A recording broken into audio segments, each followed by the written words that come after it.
Hey, okay, so in the Irresistible Confidence Blueprint, we talked about how to enter a public place, how to enter a room, and how to make your way around that room so that you're noticed and people are aware of you and you come into a room with presence. So I won't go into that now, but last night I was out. My buddy James and his girlfriend went out by themselves, and I didn't really want to be a third wheel, so I just went out by myself. And there's a story here that I thought you'd really like and be able to pick up some tips from. So I went into the place and did just like I teach you in the Irresistible Confidence Blueprint, and then I'm seated down. And next to me is this girl that I spotted who was, by all accounts, stunning. Now, for me, I got to tell you that, because everybody's tastes are different, but for me, a girl that is fashionable is money. And very great posture. She sat with her back erect, and she just had a beautiful, petite body, right? A waist about the size of a Cheerio. It was great. And she wore this white fur type of jacket thing. And so I just said, hey. And she was with this huge crowd, right? Like probably 12, 15 people that are in this group for this girl's birthday party.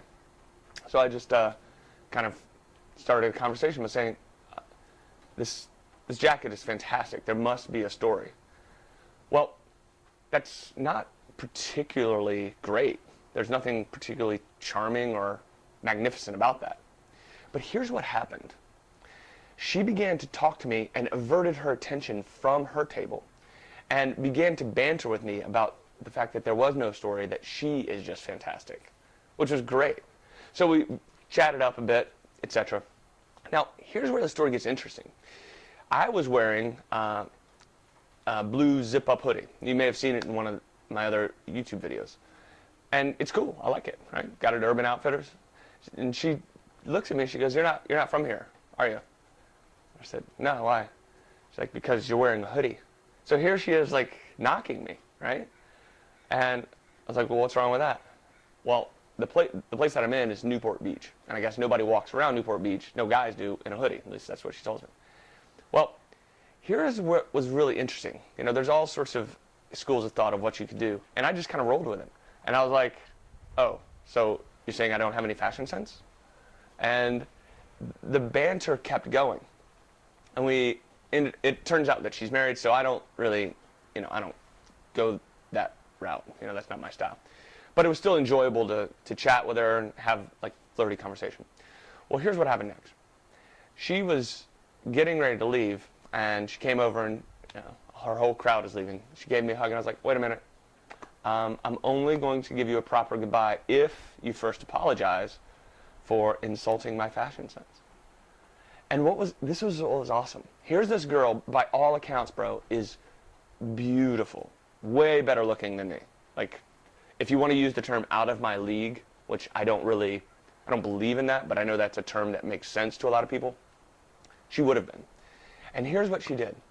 She averted her eyes and couldn't even look at me and got this little smirky grin and was like, I'm sorry, I didn't mean to insult your fashion sense. And it was obvious that there was this cute little demure kind of action. Why did that happen? Well, it wasn't because I was dressed well. And I'm in a very, very rich part of town. Everybody that she was sitting with was wearing Rolexes and dressed to the nines. I am there in a hoodie, which she took note of, as the story tells you. But what she recognized was presence. What she recognized was confidence. What she recognized was this intangible that was very attractive. So the moral of the story is the presence that you bring, the presence that you bring into whatever situation you're in does way more for you than the right lines, the right clothing, or having the right, pick up things to say, or even being great looking, or even being rich. So anyway, I thought that story would benefit you. I thought you would like it, and use the tools in Irresistible Confidence Blueprint, because those are the same tools that I used to go from being a guy who didn't go through puberty until I was 18 into being a guy who can walk into a room and command presence. And you can do it too. So I'll see you later.